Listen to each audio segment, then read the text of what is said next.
એક બેન એના પતિની સાથે ડૉક્ટર પાસે ગયા, બહાર વેઇટિંગ રૂમમાં બેઠા, વારો આવ્યો એટલે બે જણા અંદર ગયા. ડૉક્ટર સાહેબ કે આવો આવો, બોલો બેન શું તકલીફ છે? એટલે બેન કે સાહેબ મને કાંઈ નથી, આમને તકલીફ છે, આમને. આ કોણ? તો કે મારા હસબન્ડ. ઓકે ભાઈ શું તકલીફ છે? ડૉક્ટરે ભાઈને પૂછ્યું. તો બેન કે સાહેબ રાતના બડબડે છે, બહુ ઊંઘમાં બહુ બબડે છે સાહેબ, મને તો ઊંઘે આવતી નથી, હું જ નથી દેતા, ઊંઘમાં બહુ બબડે છે. અચ્છા. ડૉક્ટર સાહેબે વળી પાછું ભાઈને પૂછ્યું, ભાઈ કેટલા સમયથી આ તકલીફ છે?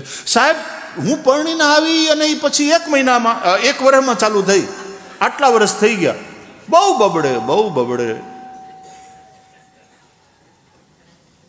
સાહેબ તમે કાંઈક એવી દવા આપો કે આ રાતના બોલવાનું બંધ કરે. પછી ડૉક્ટર સાહેબ સમજી ગયા એટલી વારમાં તો એ કે બેન એને દવાની જરૂર નથી, તમે એને દિવસે બોલવા દો. આ તમે દિવસે બોલવા નથી દેતા ને એટલે એ રાતના કાઢે છે આખો બધો જે કંઈ ભડાસ.